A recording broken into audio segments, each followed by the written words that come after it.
começando mais um podcast Piscina Limpa, o podcast da revista Pool Life. Eu sou o Aleph da Genco.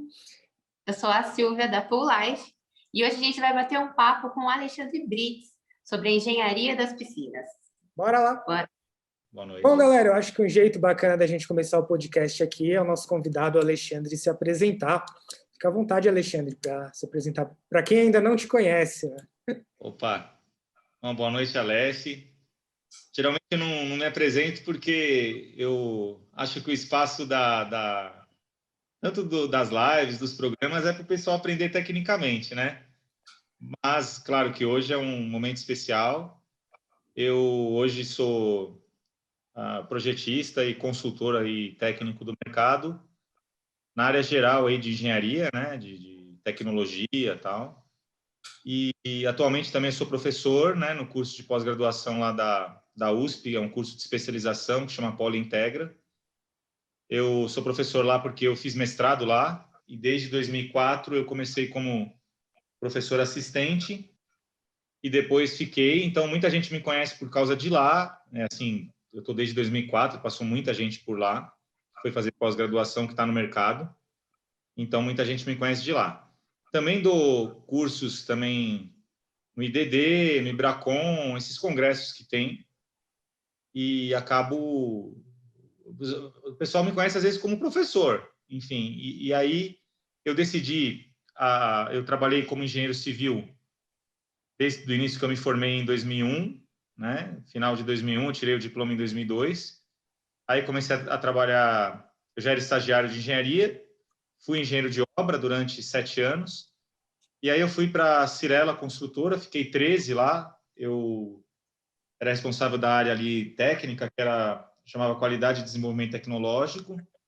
Depois cuidei também um pouquinho de segurança do trabalho, meio ambiente, e tinha muita interface com a área de projetos, assistência técnica.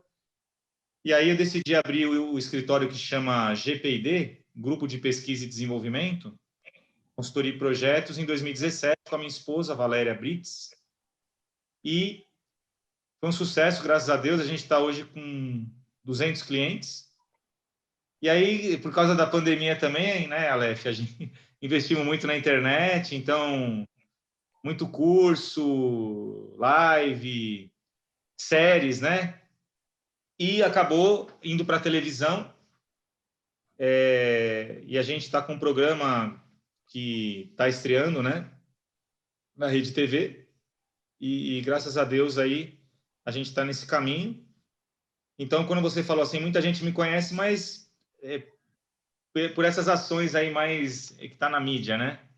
É isso aí. Legal, que bacana. Imagina a ansiedade do programa na TV, chegando na data de estreia. Muito legal. É um prazer, né, de levar a engenharia, arquitetura, construção civil brasileira, que para mim não deve nada para nenhum lugar do mundo. Eu sou entusiasta, sou patriota, assim, não gosto de ouvir falar mal, que a gente está atrasado, muito pelo contrário. O Brasil tem todas as tecnologias que tem no mundo inteiro. Do que a gente vai falar hoje também, nós temos piscinas maravilhosas que não devem nada. Você vê esses programas que tem na própria televisão, piscinas incríveis, tal. Você vê aqui os nossos resorts, nossos prédios têm coisas maravilhosas, né? Vocês que vão tratar, vocês sabem do que eu estou falando. Então, levar isso para a televisão é um grande prazer e defender a nossa cultura, né, brasileira. Sim. Tanto que, já entrando no nosso assunto de piscina, hoje o Brasil é o segundo país no mundo que tem mais piscinas, né? A gente só está atrás dos Estados Unidos. Legal. Não sabia disso, estou aprendendo aí. O Brasil é o segundo colocado no mundo em número de piscinas. O clima ajuda muito, né? Sim. E a nosso domínio, né? De construção. A gente sabe fazer piscina. Temos excelentes projetistas no mercado, desde a parte de... porque a piscina tem vários projetistas envolvidos, né? Você tem desde a parte de fundações, estruturas, passando por instalações e depois revestimentos, que é mais nossa área, e ainda chega em manutenção, que é a área de vocês, né? Tratamento, tudo. Nós temos excelentes projetistas e consultores e profissionais. Então, além de estar, que eu aprendi hoje, o segundo atrás dos Estados Unidos, com certeza em qualidade está igual ou melhor também. Com certeza. Bom, vamos começar então com o nosso podcast aqui, já entrando no assunto. Alexandre, o número de piscinas agora durante a pandemia, ele tem tido um crescimento, vamos colocar assim, um pouco acentuado, né, desde que começou a pandemia, o pessoal mais em casa. Uma pessoa quer ter sua piscina em casa, construir sua piscina. Qual a primeira coisa que ela tem que procurar analisar para colocar a obra em prática? Tá. Não, foi uma excelente pergunta, porque sou muito crítico em relação a projeto. Piscina não é do it yourself, igual o americano insiste em mostrar. Isso não é uma realidade nem lá, né? Então, não é do it yourself. Piscina merece sim ter um projeto. Projeto não é custo, é investimento. Piscina tem risco de vida, tem norma brasileira, tem risco estrutural. Então, você falou, a primeira coisa é chamar um projetista, né? Esse profissional que tem que ter competência, tem que ser um engenheiro, né? Um engenheiro civil. Numa casa, depende, eu acho que tem que ser um engenheiro civil por causa do conhecimento em fundações, em cálculo estrutural. Não demérito se um arquiteto dominar isso, um tecnólogo, enfim, tem que ser algum profissional dessas áreas competentes. Por quê? Hoje, inclusive, eu estava numa obra da tenda, né? A gente estava conversando sobre isso. Não é porque é uma casa, o solo, ele sempre é desconhecido. Então, primeiro assim, se for uma piscina profunda e você vai fazer uma escavação, pode ter um acidente com risco fatal, porque você não pode mexer num solo sem conhecer e pode ter um desbarrancamento. E você precisa ter o conhecimento da massa específica do solo, né, do gama, para você dimensionar a estrutura.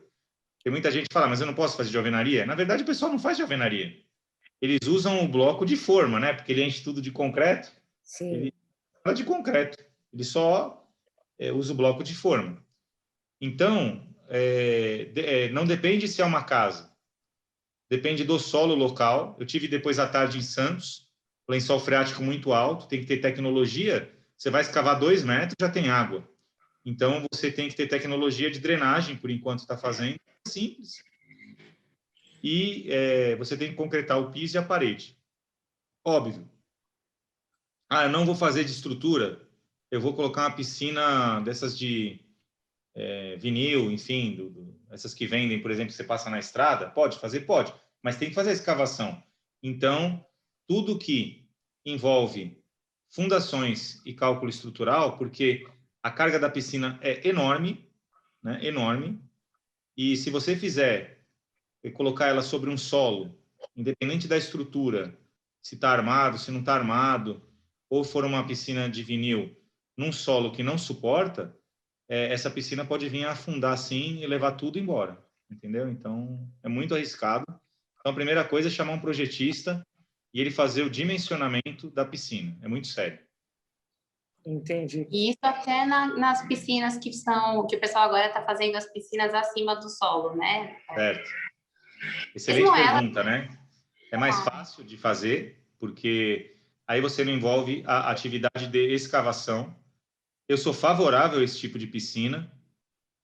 Aqui na minha casa, inclusive, eu penso em construir uma. Eu falei para minha esposa da gente fazer ela elevada, porque é muito mais fácil. Porque assim, quando você faz enterrada, você tem um cálculo diferente da elevada, porque a elevada, geralmente você não tem carga na lateral externa, né? Então fica muito mais fácil de você dimensionar, porque você vai fazer a parede, mesmo que seja de vinil, você tem uma parede para geralmente ficar esteticamente falando, mas se ela for de estrutura, que é o cálculo mais difícil, vamos dizer assim, você não vai ter a carga externa, né, atuando, você só tem a carga de água. Quando você escava, você vai ter que ter um equilíbrio dessas forças, porque você tem tanto a carga do solo que está empurrando, quanto a carga da água que está... Então, você tem que ter esse balanceamento. Além disso, pergunta excelente por causa da impermeabilização, né? Quando você faz ela enterrada, tem a água, não só do lençol, se chover, que aí tem a pressão negativa, né? Então, eu sou muito a favor de fazer suspensa do jeito que você falou, mas não elimina a necessidade do cálculo, tanto para a carga de água, quanto para fundação, porque apesar de ela estar suspensa, ela vai ser apoiada no solo, né? E muita gente fala assim, uma casa, uma piscina, faz um radier, eu ouço muito isso. Como se radier fosse uma coisa que serve para qualquer solo. O radier precisa ser dimensionado e, de acordo com o solo, precisa aumentar a altura. Existe até radier estaqueado, né? Dependendo do solo. Eu fui fazer uma obra no Rio de Janeiro uma vez que é casa e tem estaca. O que depende de fundação é o solo, não só a carga que você está colocando. E nessas piscinas que são acima do solo, tem que tomar um cuidado especial com a estrutura por ter só a pressão da água, não ter a pressão interna, que seria em volta da piscina, no caso que seria a terra, numa aterrada? Não, assim, a norma, ela, para mim, é até mais simples o cálculo. É que, assim, quando você faz empiricamente, você pega até vídeo na internet lá do pessoal fazendo na selva, né? Sim. Sim, tudo dá certo porque as condições são favoráveis, né? Então, muita gente aproveita o solo como contrabarranco, né? E você aproveita ele para apoiar, de repente, a carga, né? Mas isso só funciona no solo bom, né? Você vê que tem muito acidente, muitas vezes, porque o pessoal constrói, somente em construção que não é regularizada, em favela, em comunidade, às vezes o pessoal quer aproveitar a inclinação do terreno, ele corta o terreno que já fica ali para a casa dele. E tem um monte de acidente, né? Porque ele não sabe cortar, não sabe fazer o arrimo e cai, né? Então, assim, é muito complexo. A pessoa acha mais fácil porque está eliminando uma atividade, mas eu acho mais complexo. Essas suspensas, na minha opinião, é bem simples até de calcular, né? Eu não sou calculista estrutural, mas, obviamente, a gente está trabalhando com todos eles. Você tem uma carga que é bem constante, né? E você dimensiona uma parede para suportar essa carga que, tudo bem, eventualmente ela pode não estar presente, porque você pode esvaziar a piscina, tal, então, mas você calcula, óbvio, com ela cheia, né? E até mais simples. Quando você tem o solo, você tem também aquela carga que você precisa levar em consideração e ainda tem a questão de impermeabilização. Então, eu acho mais simples fazer ela suspensa, tanto para cálculo quanto para questão de estanqueidade para pressão negativa, que é aquela que vem de fora para dentro, né? Ah, tá, entendi. E eu me recordo de um curso que você realizou, que acho que foi Patologia na Prática 2, que você comentou sobre os rejuntos, o rejunte, Sim. que tem que tomar cuidado, porque nem todo rejunte que às vezes está marcado que é para a piscina, realmente é para a piscina. Quais são os riscos de você não colocar um rejunte apropriado dentro da piscina? Tá, é muito bom, porque às vezes a gente toma esse cuidado, mas o que o proprietário enxerga é o acabamento. Sim. Né? Ontem nós fizemos uma live, né? Está disponível no meu canal sobre rejuntos especificamente. Tem vários tipos de rejuntos no mercado, cimentícios, acrílicos, né? Base epóxi, tem vários tipos. Tem híbridos agora, que o pessoal tem umas inovações no mercado que são umas bisnagas e você aplica ele na junta, fica bonitinho. Acho que o principal, tem muita patologia em rejunte que não dura nem 6 meses, e o pessoal fala que tem que fazer a manutenção do rejunte a cada 6 meses. Isso é um absurdo, né? Você acha que você vai ficar esvaziando a piscina ou mesmo fazendo... O rejunte tem que durar. Ontem eu estava falando isso, na minha cabeça de projetista, eu projeto para ter uma durabilidade mínima de rejunte de 5 anos. Tá? 5 anos. Ele pode ficar feio, sujo, mas não pode ter nenhuma manifestação patológica. Se a pessoa não limpar ele em 5 anos, ele pode estar sujo, tá feio, mas ele não pode descolar, tal. Óbvio que se fizer a manutenção da forma correta, aí que entra a empresa de vocês. Uma falha de manutenção, uma coisa muito agressiva, por exemplo, principalmente em alcalinidade, né, que vocês medem, o cimento é alcalino, então vamos supor, se tiver uma reação, uma coisa que vai agredir um ácido, por exemplo, óbvio, aí o rejunte não foi previsto para aquele tipo de limpeza agressiva, né? Daquele tipo de tratamento muito agressivo. Então, entra sim, durar 5 anos, desde que a manutenção esteja sendo feita correta. Então, hoje, os condomínios, os clubes, os projetistas estão mais atentos. Quando existe a manifestação patológica, a gente vai lá analisar, pede todo histórico de registro que vocês sempre defendem nas lives. Eu gosto muito das lives do Fábio. Aprendi muito, assisti quase todas de vocês, que a gente precisa estar antenado. E eu uso o material de vocês para colocar de diretriz. Então, a primeira coisa que eu chego numa piscina que eu projetei, que o projetista tem que ir lá. Esse negócio de projetista não ir, não existe. Aí eu vou lá. Cadê o tratamento? Cadê o registro? Qual o produto que usa? Quem que é o responsável técnico? Cadê as notas, as evidências? Não é que a gente quer tirar o corpo fora, mas a gente tem que entender por que surgiu aquela manifestação patológica. Porque se tiver tudo direitinho, ou mesmo que o tratamento esteja incorreto, mas você identifica. O pessoal acha que a gente quer se defender. Na verdade, se o tratamento for ruim e não está agredindo, o erro é nosso, porque, por exemplo, se ele não fizesse tratamento nenhum e não está agredindo nada e o rejunte está saindo, não é que eu vou falar, a patologia é porque você não fez tratamento. Não, eu quero identificar a causa. Então, a questão do rejunte, tem muita coisa ruim no mercado. Então, assim, os cuidados, né? Eu acho que tem um cuidado de execução. A maioria das piscinas são com pastilha, tá? Fica mais bonito, né? Eu hoje só projeto aquela argamassa colante que cola e rejunta simultaneamente. Por quê? A maioria das patologias que eu vejo em rejunte, quando ele faz a colagem numa etapa e o rejuntamento em outra, existe uma falha de execução que não é para culpar o operário. É muito complicado de fazer. Ele vai lá e coloca cerâmica. Aquela argamassa colante que está no estado fresco, ela sobe na junta. E aí, o correto é ele ir lá e limpar cada junta. Tirar todo aquele sobressalente de argamassa colante. E depois rejuntar, porque o rejunte ele é projetado para ficar da espessura da pastilha, né? Então, se a pastilha tem 7 milímetros, 5 milímetros, ele tem que ficar com aquela profundidade. Quando ele não limpa, fica uma casquinha de nada, que parece uma unha, tipo menos de 1 milímetro. E aí, com o uso da piscina, aquilo se destaca. Então, tem muita piscina que depois de 1 ano, 6 meses, você olha lá e fala, o cara rejuntou mal, saiu o rejunte. Mas você está olhando, está o cinza da cola. Essa etapa foi feita errada. Então, para evitar isso, eu só tenho projetado assenta e rejunta ao mesmo tempo. Acho que todas as marcas famosas já têm.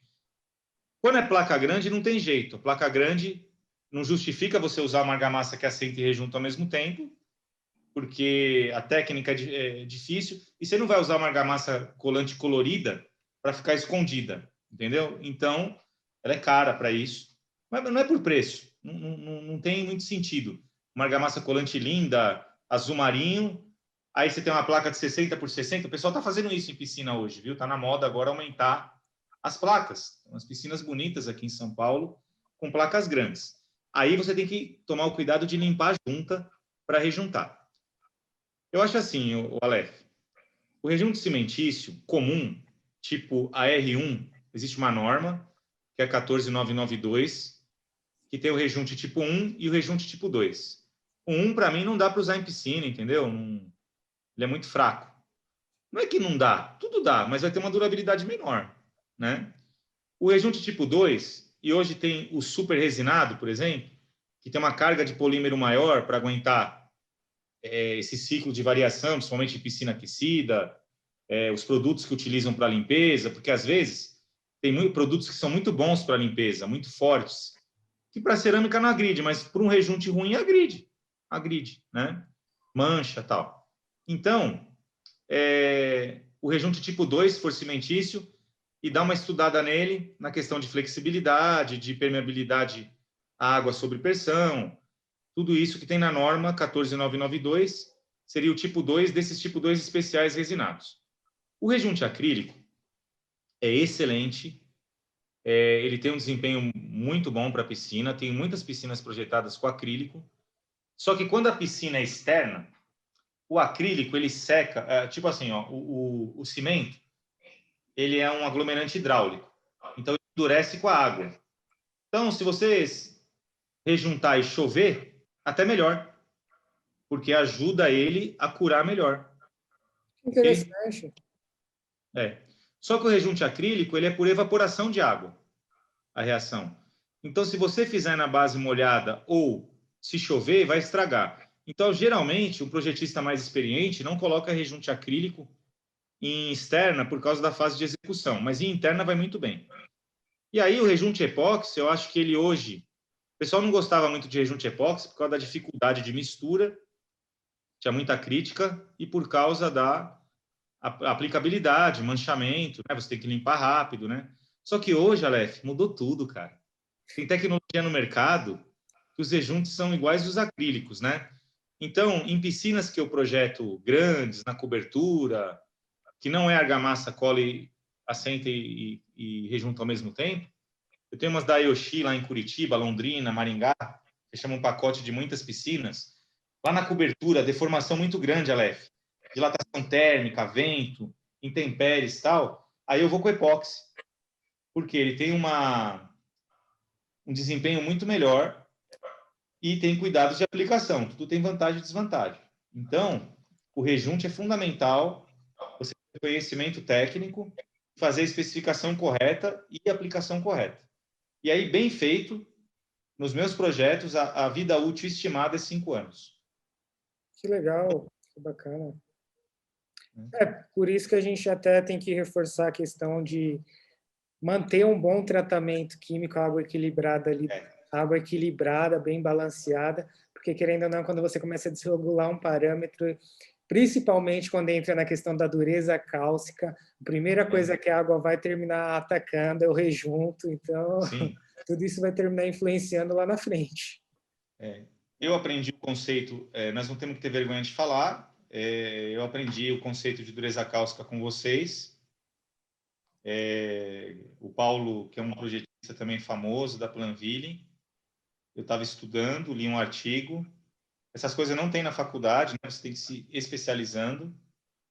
E aí eu achei o estojo de teste de vocês, eu pedi me enviaram aqui, né? Não foi diretamente vocês, foi eu não conhecia, eu conhecia de estudar, de assistir. Tem aquele livro lá, Piscina Litro a Litro, que vocês patrocinaram, é antigo, né? Acho que é o único livro de piscinas que eu conheço. E aí eu aprendi esse negócio de dureza cáustica na raça, porque muitas vezes tinha algumas coisas com aspecto de eflorescência, ficava meio esbranquiçado, mas eu não achava a causa. E aí eu li esse artigo, achei o máximo, somente com água. Esse caso foi um caso que vocês me ajudaram recente. E aí eu pesquisei muito, até em bibliografia internacional, e vi que, principalmente de água subterrânea, né, quando você faz uso, que não tem problema nenhum, mas você tem que ter um rigor maior com a dureza cáustica, porque existem registros aqui no Brasil e em outros países que a dureza cáustica é tão alta que chega até a corroer as tubulações, sabe, de Sim. abastecimento. E aí eu aprendi com vocês e tem aquele teste de vocês para avaliar a dureza cáustica e alguns parâmetros que vocês também apresentam. Então, vivendo e aprendendo, quando eu vou fazer minhas avaliações de manifestação patológica, eu avalio e a dureza cáustica, sim, ela chega a prejudicar o rejunte e chega a aparecer fluorescência. Porque eu queria deixar claro isso aqui, existe uma confusão conceitual. Aí eu queria até deixar uma bibliografia para quem se interessar. Existe a dissertação de mestrado do Max Juginger, né, que é sobre rejuntes, e que é da Escola Politécnica também. A eflorescência ela é uma reação química da cal livre, né, que tem ou na argamassa ou no cimento, pode ter no rejunte, na argamassa colante, base cimentícia. Só que começou a ter, entre aspas, eflorescência você usou, sei lá, você não tem nem argamassa, usou epóxi para colar e para rejuntar, então não pode ter fluorescência. E aí eu aprendi que tem algumas manchas esbranquiçadas que se deposita parecendo eflorescência e é sim uma reação que chama dureza cáustica, está bem explicado no artigo do professor Paulo no site da Planville, e vocês têm vasta explicação no site de vocês e ainda tem o estojo de teste de vocês, né? Sim. Aprendi na raça, mas eu aprendo todo dia, viu? Eu não tenho vergonha não de falar. Eu vou pesquisando, vou conversando. Conversei outro dia com a Lucimara aí, ela me deu uma aula. Eu não tenho nenhuma vergonha de perguntar o que eu não sei e aprendendo. E vou usando nos meus artigos, né? O ano passado, a gente fez mais de 50 relatórios técnicos para avaliação de manifestação patológica. Esse ano, Aleph, você falou uma coisa que é muito interessante. Os condomínios, eles começaram a ter muitos problemas em piscina. Porque o que aconteceu? A piscina está em uso, tem muita coisa que o pessoal deixa para lá, entendeu? Tá usando, vai. Tem a pastilhinha que soltou ali, vai. Tem a fluorescência, vai tudo bem. Vida normal, não mata ninguém.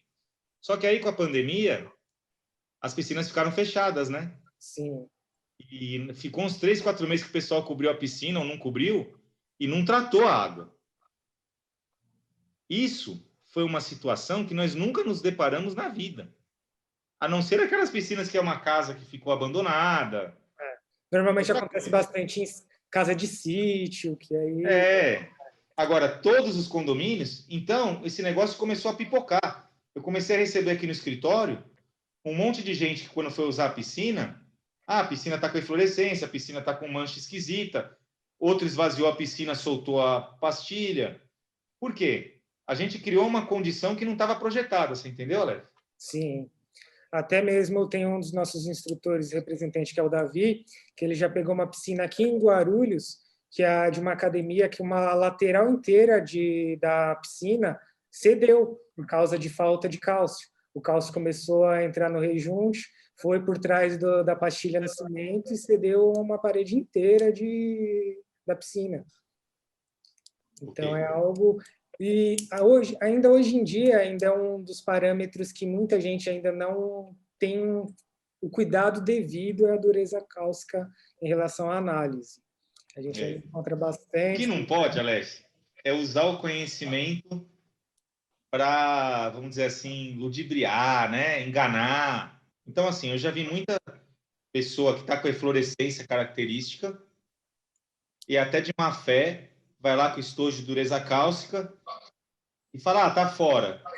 Não, tá fora, mas aquilo é fluorescência, entendeu? Sim. Então, uma coisa elimina a outra. Porque, então, rapidinho. Visualmente, a gente consegue definir o que é eflorescência e o que é a dureza cáustica? Com a sua experiência? Olha, com muita experiência, eu acredito que sim. Mas tem que ter bastante experiência. Não é para uma pessoa, um leigo, ou uma pessoa que não conhece o conceito, ver, né? Eu vou dar algumas pistas assim, né? Geralmente, a eflorescência, né? Inclusive, tem muitas lives que eu já mostrei isso. Primeira coisa, você tem que investigar, né? Quando você vai fazer uma análise de uma manifestação patológica, você tem que investigar. Então, assim, a eflorescência, a clássica, ela é assim a reação do óxido de cálcio que está livre lá, né, o KO, e ele vai reagir, né, ele teria que reagir com o gás carbônico para carbonatar. Então, ele não carbonatou, e aí isso vai aparecer. Para ter fluorescência, tem que ter uma pressão negativa para carrear esse sal, vamos dizer assim, que vai se transformar em sal, e sair. Então, geralmente, se não tivesse água, ele ia sair em forma de pó branco. Isso acontece em fachada, em tudo que você tampa.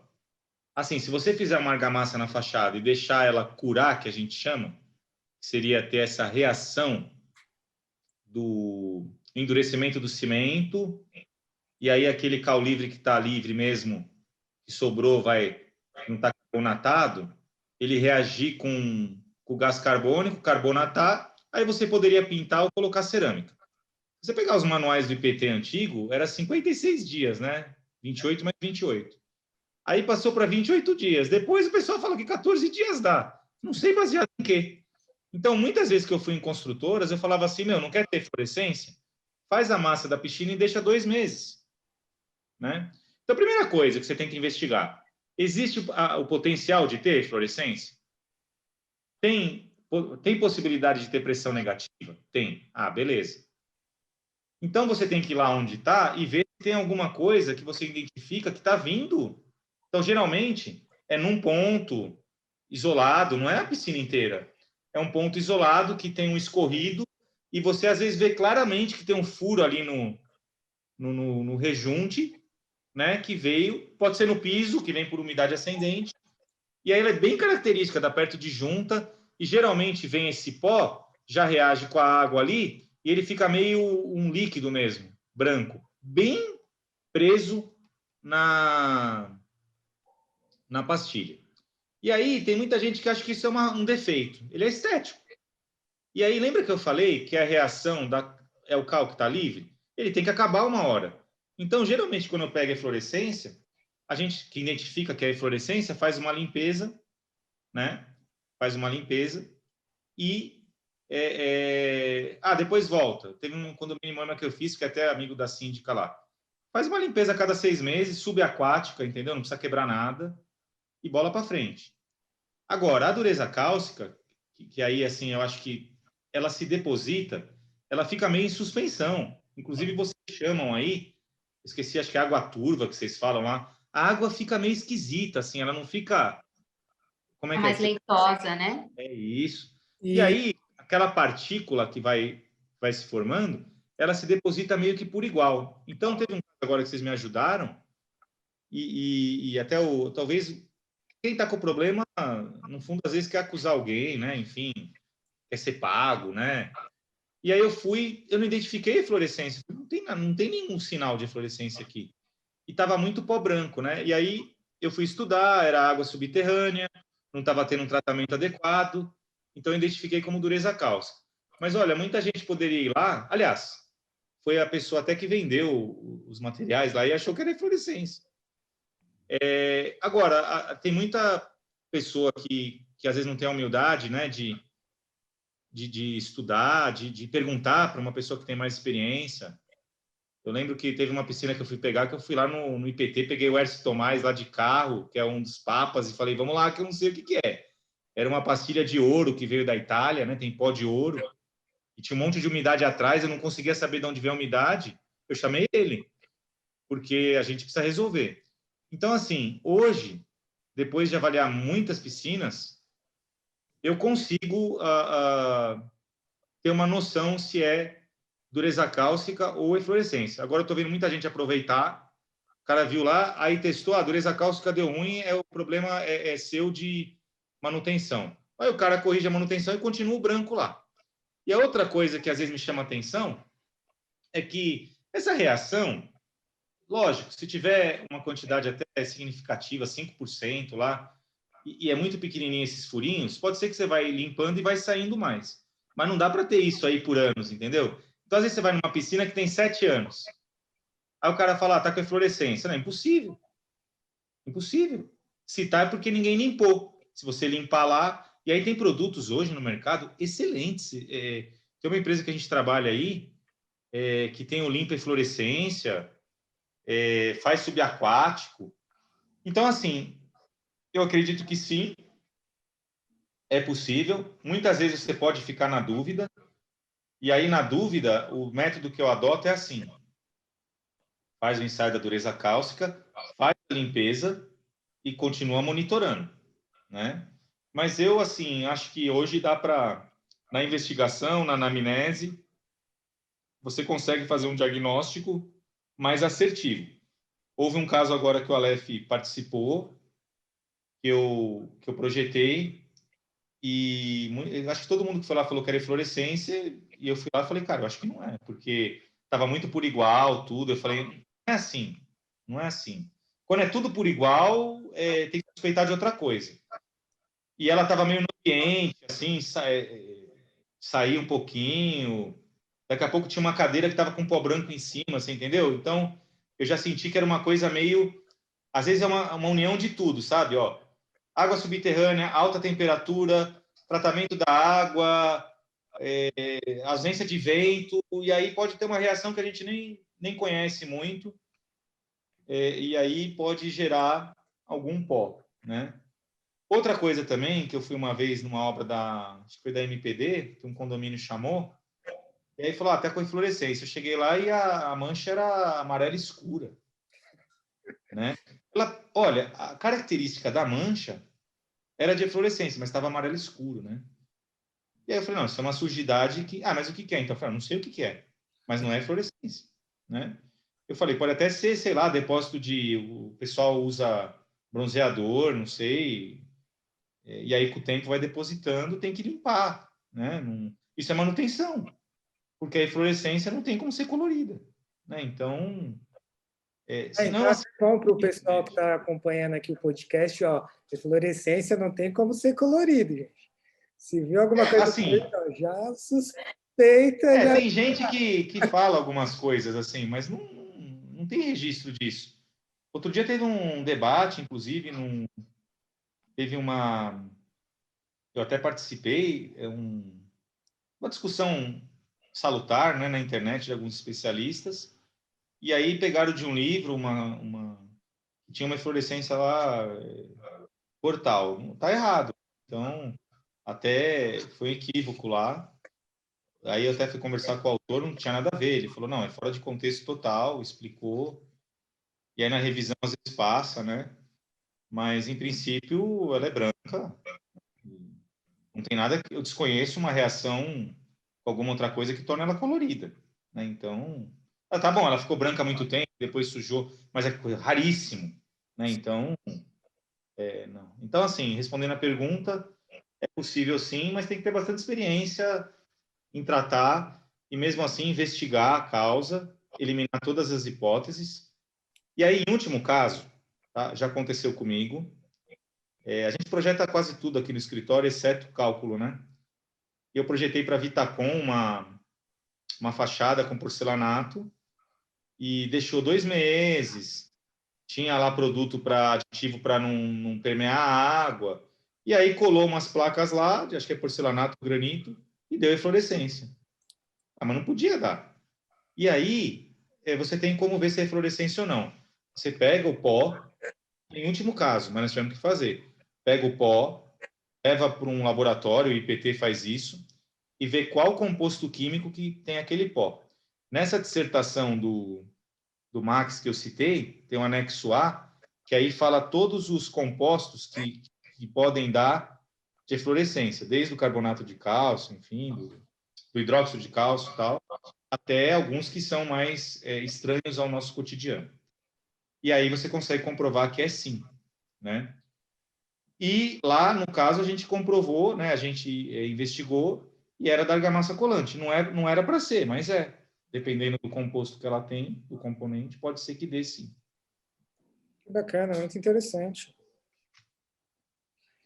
E em relação às pastilhas, também tem que ficar atento na hora de escolher a pastilha para piscina, Alexandre? Tem pastilha específica para piscina? Tem também, né? Tem norma, né? Tudo. Pastilha de porcelana, vamos dizer assim, que é a mais utilizada, né? É uma cerâmica. Até uma curiosidade, né? Para quem está ouvindo, porcelanato é uma cerâmica com absorção de água menor que 0,5%, mas comercialmente o pessoal fala porcelanato ou cerâmica, né? Na verdade, porcelanato é uma cerâmica. E a pastilha de porcelana é um porcelanato onde a maior largura é 10 centímetros, entendeu? Então, se é Legal. 5 por 10, 5 por 5, até 10 por 10 é chamado de pastilha de porcelana, na norma de cerâmica, né? E aí, a gente tem excelentes fornecedores brasileiros, excelentes, né? Marcas bem consagradas, aí Atlas, Jatobá, tem um monte de... E excelente, domina a tecnologia, mas, obviamente, tem ensaio, você tem na norma 13818, né, que é de cerâmica, você tem todos os parâmetros, desde os mais conhecidos, como absorção de água, vamos dizer assim, expansão por umidade, manchamento, resistência ao ataque químico. Então, quando a gente vai projetar uma piscina, você lá deve ter, uma cerâmica deve ter mais de, sei lá, 15 requisitos. alguns para piscina são fundamental. Por exemplo, resistência ao congelamento. Não é necessário para piscina. Mas expansão por umidade é muito importante. Porque ela pode inchar, enfim. Manchamento, importantíssimo. Então, quando a gente vai fazer um projeto de piscina, a gente normalmente é o arquiteto que especifica, e aí sim, você falou, tem a pastilha específica para piscina, e o projetista de revestimento, que é o nosso caso, a gente tem que validar essa pastilha. Já aconteceu de não ter... Aliás, tem materiais que usam que não tem nem norma, né? Tem algumas pedras maravilhosas que não tem norma. Aí cabe ao projetista avaliar e muitas vezes solicitar uns cuidados adicionais. Então, por exemplo, você pega uma pedra que é muito bonita, mas ela é muito porosa. Então, ela pode dar mancha d'água, ela pode dar manchamento. Você quer usar? É um requisito de arquitetura? Para mim, viu, Aleph, a vida se divide no que mata e o que não mata. Não mata ninguém. É verdade. Não é verdade? Eu sou assim, vai matar? Não. Então, pode usar. Mas eu não quero que manche ao longo do tempo. Ah, você não quer que manche. Então, meu amigo, antes de assentar, você tem que passar essa resina nela toda, nas bordas, no fundo, na frente, para ela diminuir a absorção dessa água. A cada X anos, tem que esvaziar e repassar essa resina tal. E você tem que usar essa argamassa colante tal e esse rejunte tal. Tudo é possível. Tudo é possível. E risco baixo. E qual que é o Então, risco? dá para adaptar. O risco é ficar esteticamente feio. Isso é chato? É chato, mas não mata ninguém. Onde nós não podemos correr risco, é o que eu falei antes. Fundação, estrutura. O resto a gente resolve. Eu me recordo que teve no curso que você comentou que a cor da pastilha do revestimento da piscina ela pode interferir referente à temperatura, até mesmo se um dia precisar esvaziar a piscina, pode correr alguns riscos. Podia contar um pouquinho mais para a gente desse referente a essa parte? Claro, com prazer. Eu sou muito favorável às coisas da natureza, né? Então, por exemplo, tem coisa que é contra a natureza. Então, você fazer uma fachada de um prédio, uma piscina, por exemplo, de cor preta, né? Cor escura, ter uma refletância praticamente próxima de zero, um preto absoluto. O que vai acontecer? Você vai, assim, absorver, né? Que aí é a absortância, que é o termo correto, todo o raio ultravioleta, todo o calor, né? A mesma coisa num carro. Se você comparar um carro preto e um carro branco, todos os carros deveriam ser brancos, entendeu? Na questão pensando em manutenção. Se você comparar um carro preto e um carro branco e andar um mês, você vai ver que se você ligar o ar-condicionado ao mesmo tempo, o preto vai exigir bem mais. Vai gastar muito mais combustível, só porque ele é preto. Porque a temperatura dele externa, você pode medir isso. Eu fiz agora um episódio na televisão para telha que eu mostrei isso. Se você pegar um medidor de superfície de temperatura, colocar numa fachada preta e numa branca, pode dar diferença mais de 10 graus. Quanto mais temperatura, mais dilatação térmica. Então, se você quiser ter menos problema, utiliza os fatores naturais melhores. Então, o que acontece? Quando você usa uma cor escura, está absorvendo mais calor, né? Mais calor, mais dilatação térmica, mais exigência do rejunte e da argamassa colante, ok? Se você está usando um material branco, o branco pode refletir mais de 70% do raio ultravioleta. Vai ficar bem mais... vai exigir muito menos dos materiais que estão envolvidos. Quando você vai esvaziar uma piscina, existe um efeito que chama choque térmico. Eu encontrei o engenheiro Gustavo, que trabalhou na Cirela esses dias, e houve uma situação aqui que, assim, inusitada, infelizmente. Na época não tinha smartphone, né? Tinha, mas não é todo mundo que tinha, era uma coisa... Você lembra quando saiu? Sim. Não existia. Assim, cara, é uma coisa de rico. E a gente tinha os telefones que eram com botão, né? Normal, já era época de celular. E a gente não andava com a máquina fotográfica toda hora. E aí, ele fez uma piscina aqui no Campo Belo, muito perto da minha casa. E ele falou, Alexandre, a gente errou, eu tive que esvaziar a piscina, aconteceu um fenômeno aqui que eu queria que você viesse ver. Eu esvaziei a piscina e exatamente metade da piscina soltou todas as pastilhas. Metade do piso e a parede. Aí eu falei, cara, isso não existe. Acho que o outro tá solto, você não viu. Aí ele falou, não, aconteceu. Eu falei, você esvaziou agora? Ele falou, esvaziou. Eu falei, pô, você não podia esvaziar, porque tem a questão do choque térmico. Mesmo a pastilha sendo clara, se está a 30 graus, está perto do meio-dia, está 35 graus de temperatura, a pastilha ela vai estar mais calor, entendeu? Porque ela pega calor, né? E embaixo d'água vai estar bem mais fria, você entendeu? Você não entra lá, água fria, ela demora para esquentar. Então tem uma diferença às vezes de 15 e 20 graus de gradiente. Se você tirar água repentinamente, aquele sol bate e sobe muitos graus, muito rápido. Isso chama choque térmico. A maioria das argamas colantes não aguenta, ela pula. Ok? O que aconteceu? Na hora que ele esvaziou, o prédio estava sombreado na metade. A sombra ajudou a manter a temperatura. E onde bateu o sol assim muito forte, pulou metade. Hoje eu conto, as pessoas não acreditam. Outro dia eu estava com ele, eu falei, Gustavo, eu conto aquela história, ninguém acredita, você vai ter que escrever para mim. Aconteceu isso. Eu falei, mas como não, eu brinco com a minha mãe às vezes, filmou? Não, então não acredito. Outro dia minha mãe falou assim, tem uns macaquinhos aqui em Brooklyn, né? Tem um sagui aqui nas... Legal. E aí, outro dia entrou um sagui ali na sala. Eu falei, mas você filmou? Não, então não entrou, você viu demais. Eu não filmei. Não tem provas, não dá. Agora, teve um prédio aqui famoso, na Marginal Pinheiros, que nós pegamos para tratar, que o síndico me chamou, nós fechamos o projeto. Essa é bem interessante, viu? Nós fechamos o projeto e era o prédio é bem famoso, tem um monte de gente que mora lá famosa. Ele tem trechos com pastilha branca e trechos com pastilha preta. Eu tenho esse relatório. Ele é branco e preto. E aí, com 10 anos, começaram a cair... Qual pastilha, você acha? A preta. Caiu quase tudo. Aí eu fui lá, estava bem executado, tudo. O cara, o que aconteceu? Eu falei, cara, isso aí é dilatação térmica. A preta, infelizmente, eu acho que não deveria nem fabricar para fachada. Ela tem uma exigência maior. Como naquela época não tinha as argamasas colantes especiais, hoje o pessoal está bem esperto, viu? Já não iria acontecer.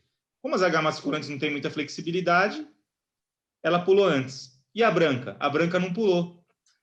Mas ela foi feita do mesmo jeito. Eu falei, mas ela é branca. Meu, que interessante. É muito interessante. Ela é branca. Eu falei, pode pôr um termômetro aí, às vezes dá 20 graus de diferença. Mas a branca pode deixar? Aí eu fiz um projeto para recuperar a preta e falei, a branca vai durar mais 10 anos, pode deixar ela aí. Porque ela não foi exigida da forma que a outra foi. Entendeu? E tem gente que eu estou falando aqui, e pode ser acadêmico, especialista, que não acredita nessas coisas. Só que a gente, além de estar na parte acadêmica, está no dia a dia. Entendeu? Então, assim, por muitos anos, eu até fiz um episódio aí com a Débora da MPD, que é uma grande amiga, vai estar no 4º episódio, a gente brinca sobre isso. Ela queria sempre rejunte colorido. E há 10, 15 anos atrás não tinha essas tecnologias de hoje, né? O pessoal fazia colorido, o azul depois de 6 meses estava cinza, porque além de ele, vamos dizer assim, tem esse problema do calor, mas o rejunte cimentício, o pessoal usava pigmento orgânico e, cara, com sol, com água, essas coisas, nossa, ele desbotava tudo. Então eu falava, para que pôr o azul? Se ele vai virar cinza, já põe cinza. Verdade. E aí o pessoal falou, para não ter patologia. Aí eu peguei, eu era responsável disso, a gente tinha essa autonomia, eu coloquei um procedimento, acho que eu sou o culpado disso, das obras da Cirela, eu coloquei um procedimento que toda piscina tinha que ser com rejunte branco. Virou lei. E o diretor aprovou. Por quê? Ele não queria mais refazer. Então, ele foi na minha. O branco é mais fácil de limpar. O branco tem uma bela performance com raio ultravioleta. Até se tiver fluorescência brincando, ele disfarça melhor. Ou seja, está tudo certo. Então, era tudo branco. Ficou anos. Até mesmo porque nunca descolore por igual, né? Desbota. Vai ficar um pouco mais escuro, uma parte vai ficar cinza. E aí, hoje não. Hoje, até ela falou, você voltou atrás. Eu falei, não, eu voltei. Hoje, o pessoal faz rejuntes aí, lógico, tem um preço maior, pigmentos inorgânicos, alta estabilidade de cor por 3, 4 anos.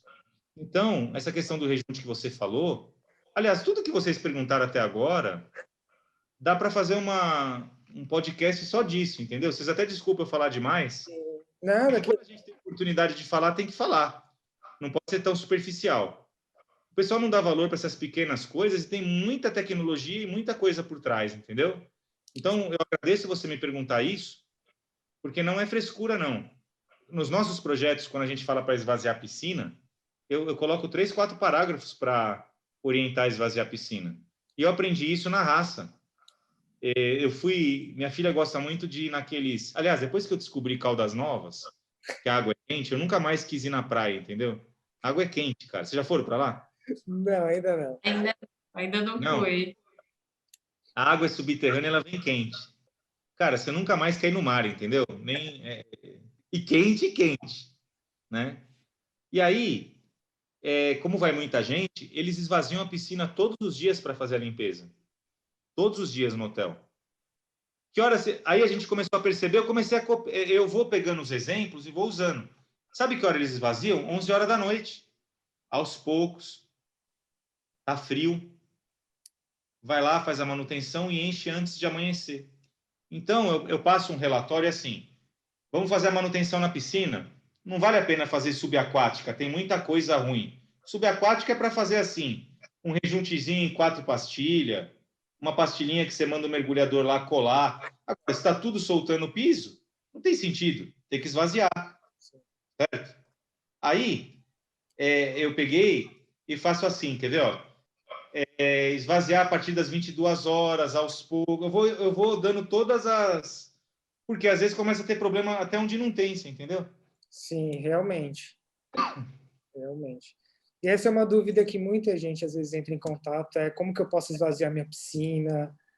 Às vezes tem alguns problemas relacionados a isso. Sim. Ideal é sempre esvaziar à noite, procurar até climas assim, que não está chovendo, tudo que for... até assim, a gente está por exemplo, outono agora é muito bom, né? Porque começa a esfriar à noite, depois... Você pega outra coisa, o Brasil, gente, não vale... Esse podcast é nacional, né? Sim. Pode ser... Cara, o Brasil são vários países, entendeu? Eu fui viajar para São Luís do Maranhão, lá da consultoria, né? Tem um voo aqui de Guarulhos que é 11 horas da noite e chega às 3 da manhã. Quando eu estava chegando lá, o piloto falou assim, o pessoal de São Luís do Maranhão que estiver ouvindo, eu tenho muitos amigos lá.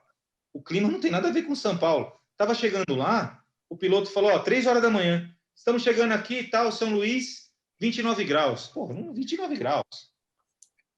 Cara, não é normal. Sai aqui com frio, cheio de blusa, e chega lá o cara. Pô, 29 graus. Então, aí você tem que ter outros cuidados, você tem que analisar direito. A piscina lá, ela não pode ser projetada da mesma forma que é projetada em São Paulo, no Rio de Janeiro. É outra vida, entendeu? Em São Luís tem que usar outro tipo de material, materiais que têm um comportamento muito melhor. Porque se você construir uma fachada, uma piscina, da mesma forma que você faz em São Paulo, em São Luís, vai dar errado. Por isso que eu não faço procedimentos. O pessoal me pede muito procedimento de piscina. Eu não faço. Porque ele serve só para uma empresa, só para uma região do país. Entendeu? Sim, realmente. Eu faço só para aquele projeto. Agora, uma dúvida, na verdade não é uma dúvida, é uma curiosidade, na verdade. Tem alguns tratadores que eles comentam que eles tratam piscinas, que a piscina não tem casa de máquina, normalmente não tem filtro. A única saída de água que tem é o ralo de fundo direto para o esgoto. Uma piscina dessa que que já está construída, tem como colocar um bocal de aspiração para montar uma casa de máquina, ou isso abalaria a estrutura da piscina, Alexandre? Então, depende essa pergunta é muito complicada de responder, né? porque depende da estrutura. Se fosse uma estrutura de concreto armado, essas que você vê em prédio mesmo, assim, nesses condomínios, é insignificante isso para a estrutura. Essas piscinas enormes, assim, não tem... Obviamente tem que ser consultado o projetista, ele vai falar onde é o melhor local. Às vezes ele passa, olha, 30 centímetros do piso pode fazer um furo X que não vai atrapalhar em nada, ou no piso, né? Mas cada caso é um caso, se for uma piscina muito pequena.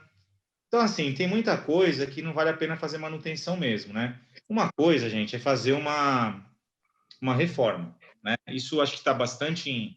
Foi muito boa a pergunta, né? Uma coisa é você fazer uma reforma, né? Se você tem uma piscina dessa, que ela já não teve projeto, certo? Você não tem projeto, não tem nem filtro, não... ou seja, ela não tem nem adequado funcionamento dela. Tem coisas que não adianta. Eu acho que o conceito que veio de retrofit é tudo, entendeu?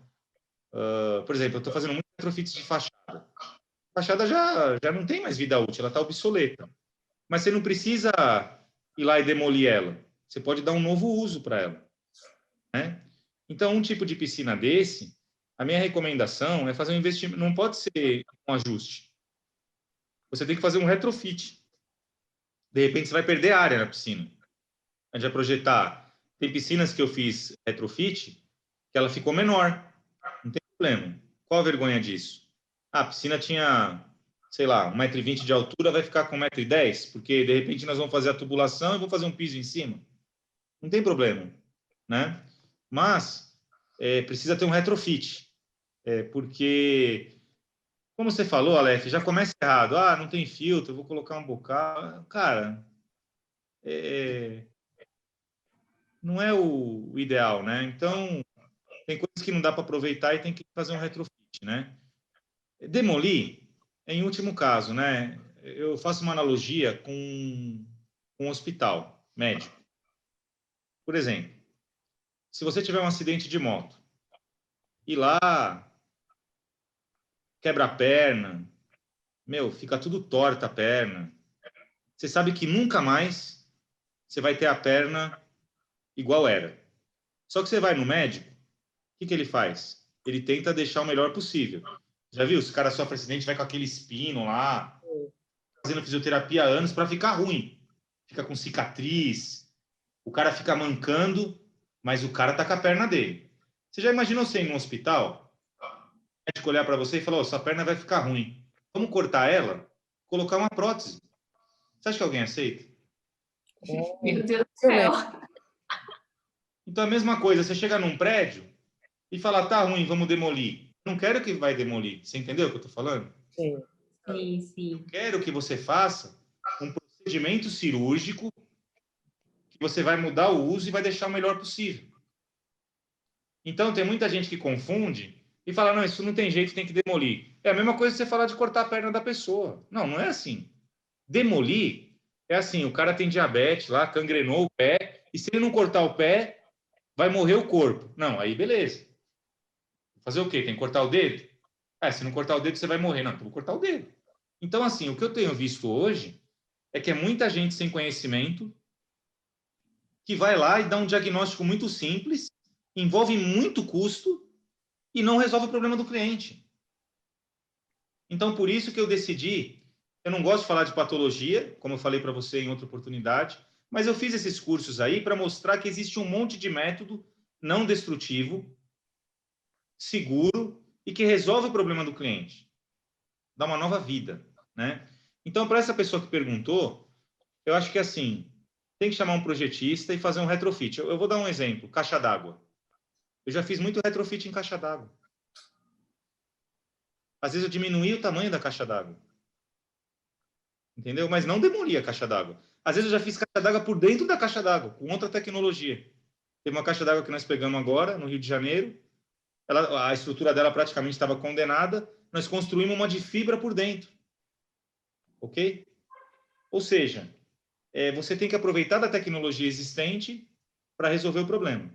Então, eu vi que tinha algumas perguntas de tratadores de quebrou o joelho, quebrou a instalação, dá para fazer por cima. Não, gente. Você faz um negocinho aqui, faz um reparozinho, vai durar 1 ano, 2. não vai resolver o problema do cliente. E o cliente, às vezes, pagando um pouquinho a mais, ele vai ter a piscina dele por mais 10 anos, entendeu? É isso que a gente tem que ter a consciência. Eu acho que o profissional de engenharia tem que ter essa consciência que nós estamos aqui para resolver problema, não para dar jeitinho, entendeu? Com certeza. Bom, a gente está chegando aqui já no final do nosso podcast. Alexandre, eu queria que você deixasse uma mensagem para quem está pensando em construir uma piscina. Tá. Eu acho que eu sou apaixonado por qualquer tipo de construção, embora no Brasil ainda tenha uma cultura do chamar um pedreiro, né, chamar um mestre de obra, e eu sou muitas vezes chamado depois que fizeram isso. São excelentes profissionais, mas cada um tem que saber o seu papel. Então, para quem quer construir uma piscina, chamar um profissional competente para projetar. Projeto é investimento, não é custo. E você vai ter por muitos anos. Por que também muita gente deixou de fazer isso? Por culpa nossa, dos projetistas, de ter muita gente ruim no mercado, que não se atualiza, que está acomodado, empirismo. E aí o proprietário contrata, fala, pô, paguei para isso? Ok? Então, procurar bons profissionais, ver as indicações. Muita gente liga aqui no escritório e se espanta porque a gente não pega o serviço. É inacreditável, a gente indica concorrente. Porque às vezes tem um cara que a gente sabe que sabe mais que nós. Ah, eu queria fazer isso aqui, vi sua live, vi tal, fala com essa pessoa aqui. Não, eu queria fazer com você. Não, pode fazer com ela. Ela é a mais especializada e a gente usa ela às vezes. Então, acho que assim, indicação de bons profissionais, e aí também fazer manutenção com vocês. Vocês são empresa de ponta. A piscina, eu vou dizer para você, é difícil construir, mas manter ela, só na faculdade, né? O cara vai lá e comemora que passou no vestibular. Depois é fácil. Sair tá a mesma coisa. Mesmo que você construir bem, se você não tiver manutenção... Eu tenho um spa aqui na minha casa, que é aqueles redondos, que é de, sei lá, não deve nem ter 3 metros de diâmetro. E a minha esposa é a responsável da manutenção do spa, tá? Toda hora tá com os produtos e troca e não sei o quê. E é um spa. Hoje você compra essas coisas na internet, vem o kit pronto com filtro e tal. Gente, não tem desculpa hoje. Você põe no canal de vocês aí do Instagram, do YouTube, tá cheio de vídeo. Então não pode alegar mais desconhecimento. Essa é a minha mensagem aí pro pessoal que, graças a Deus, aí tem gente que ainda investe o tempo aí para aprender em conhecimento, e parabenizar vocês pela iniciativa, viu? Bom, Alexandre, eu queria agradecer muito a sua presença novamente. Você já doou o seu tempo para a gente em live, agora no podcast também. Agradecer pelas orientações e o conhecimento que você repassou com a gente, tá?